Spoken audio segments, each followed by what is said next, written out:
আসসালামু আলাইকুম।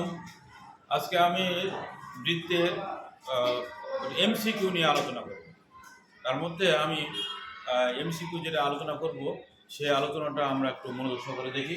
এখানে যে আলোচনাটা বৃত্ত আঁকা হয়েছে, এই বৃত্তে অভ্যন্তরে একটি চতুর্ভুজ আঁকা হয়েছে। এই চতুর্ভুজের মধ্যে কেন্দ্রস্থ কোণ যেটা সাথে 108 ডিগ্রি দেওয়া আছে, তাহলে এক্স এর মান কত হবে? তো আমরা উপপাদ্য 20-এ পড়েছি যে বৃত্তস্থ কোণ কেন্দ্রস্থ কোণের অর্ধেক।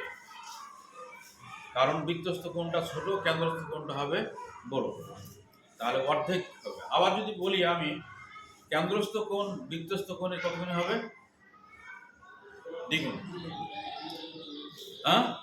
কেন্দ্রস্থ কোণ যেটা হবে বৃত্তস্থ কোণের দ্বিগুণ। তাহলে আমরা এই মানটা আমরা কিভাবে বের করব? তাহলে কেন্দ্রস্থ কোণ যদি 108 ডিগ্রি দেওয়া আছে, তাহলে বৃত্তস্থ কোণটা হবে কেন্দ্রস্থ কোণের অর্ধেক। এই কত হবে তাহলে? 54। তো এটা যদি 54 হয়, তো অনুরূপভাবে আবার আরেকটা প্রশ্নটা যে একটা বৃত্তের মধ্যে একটা চতুর্ভুজ অঙ্কন করা হয়েছে।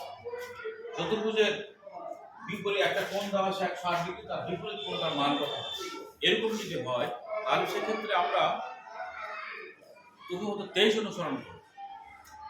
বলছে যে একটা বৃত্তের অভ্যন্তরে যে চতুর্ভুজ আঁকা হয়, সেই চতুর্ভুজটার বিপরীত কোণ দুটি যোগফল হবে 180 ডিগ্রি। তাহলে বিপরীত কোণ দুটি কি? ডি এর বিপরীত কি?